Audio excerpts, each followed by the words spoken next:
Have you ever wondered why there are some people who are obsessed about learning English? They're working hard, studying English for 4 or 5 hours every single day, but they're not improving as much. On the other hand, there are people who are just chilling, having fun with English, and their English has improved like a lot. And when you ask them how, they just say, I'm watching movies, bro. I'm learning English from movies, and that's how my English has improved. Now, it might sound absurd, but this person knows the lazy way of learning English, and this person doesn't. He just thinks working more is gonna get him more results. And it's true in some cases, but not in all cases.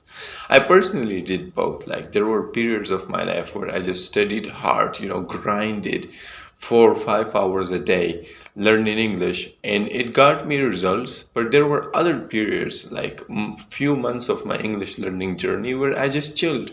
I would get on a phone with a friend, and I would just talk for like an hour, or I would play like a movie and watch it like half in a day, and my English still improved.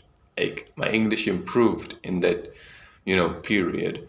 So in this video, I'm gonna teach you like the lazy method that got me fluent in English insanely fast. Like, this is not a joke.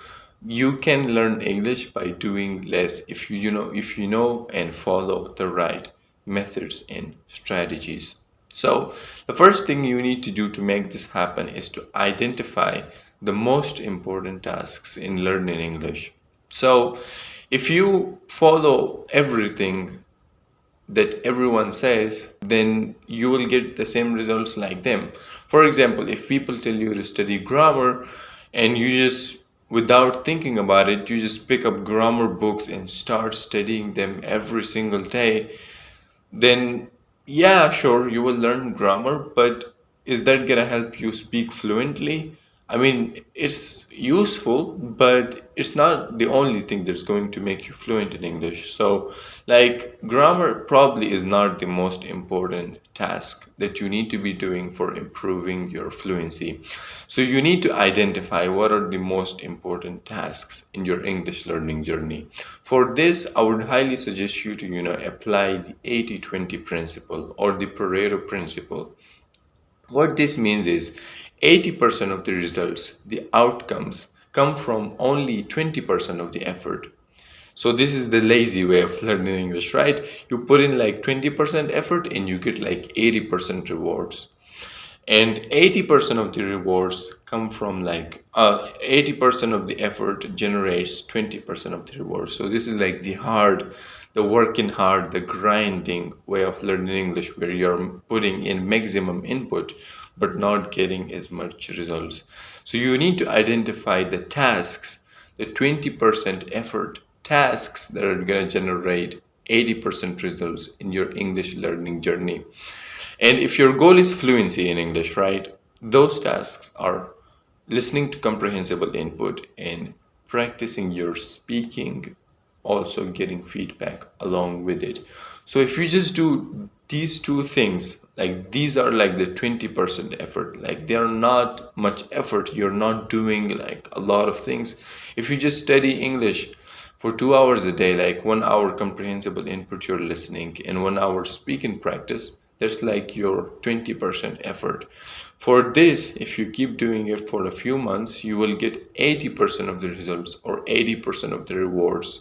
And if you do other things like grammar, and you're improving your vocabulary, and you're doing this method, that method, that's 80% of the effort, but it's only going to generate 20% of the results, which is still, of course, good. It's useful, but it's not as productive as the first one.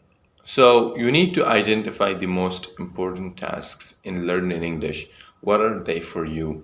And it depends on your goal, right? If your goal is to speak fluently, then it's, listening and speaking. If your goal is like to improve your writing, then I would highly suggest you to try like reading and writing. It all depends on your goal. For example, in Japanese, my goal is to understand animes in Japanese, right?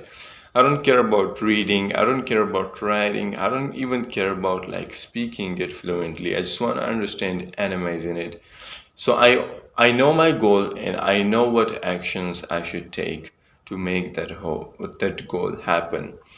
When you are trying to achieve a goal, there are constraints, problems, and obstacles in your way. You need to identify what those constraints are. So, what are the things that are holding you back from achieving your goal? And those are like usually the common problems most people have.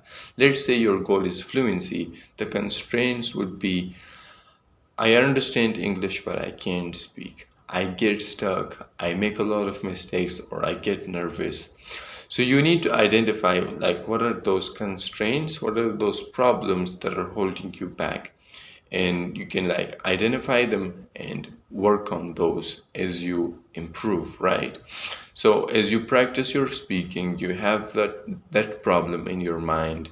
You're thinking about it, you're thinking about getting rid of it, you're thinking about improving that thing. So if you make a lot of mistakes, when you practice, you try not to make mistakes, and when you do, you try to correct yourself so that you're better next time. So identify your goal, identify your constraints, the things that are holding you back from achieving that goal. Apply the 80-20 principle, the 80-20 rule to identify like two or three most important tasks that are going to propel your English learning journey, and just focus on those tasks. Like, don't do anything else in your schedule. You don't have to follow like 8 step strategy bullshit. No, just do those 2 to 3 things, focus on them, do them every single day. They probably won't take more than like 1 hour or 2 hours, honestly. Like, it's just like, it's mind blowing to me when people are spending 6 hours a day on learning English or 4 hours, because you don't need that much. Of course, like more is better, volume helps, but you only need like maximum 2 hours a day of like focusing on English, and you will be on a next level in a few months if you find the right tasks to do and you do them every single day in just those 2 hours.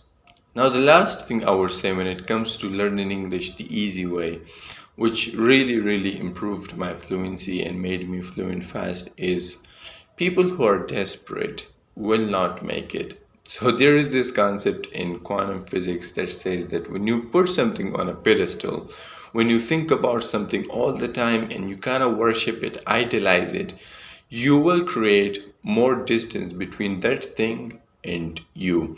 So let's say fluency is your goal and you're thinking about it all the time. Okay, how do I get fluent? How do I get fluent? This method, that method, that method.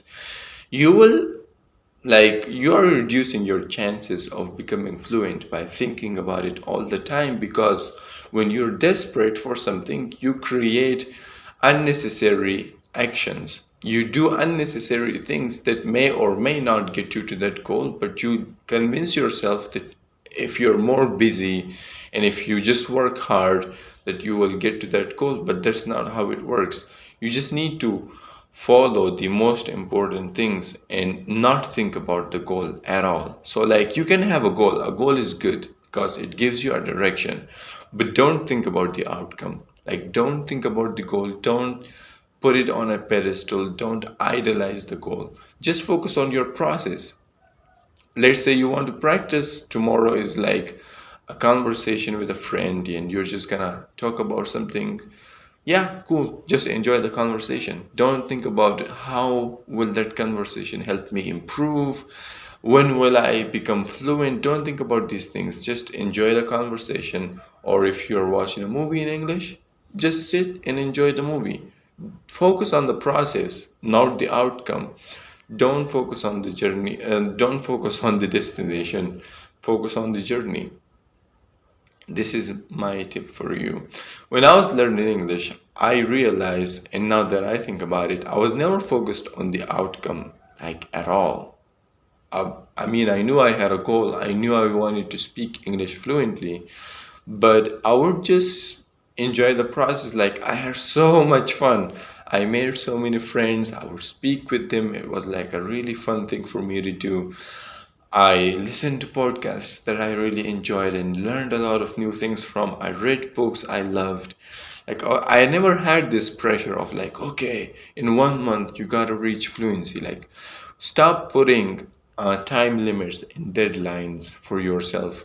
Stop putting these like temporary and artificial deadlines on yourself.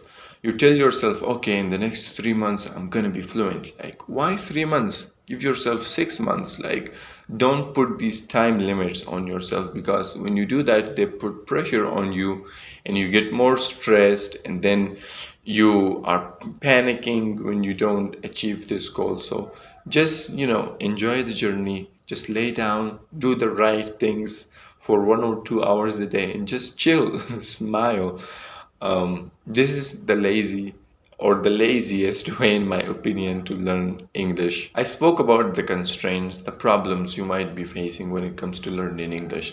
If one of the problems you're facing is that you don't understand fast English, you don't understand the natives because you feel like they're speaking too fast, watch this video. Inside, I teach you like a step by step system that you can follow to get rid of this problem, so that you can understand everybody no matter how fast they speak.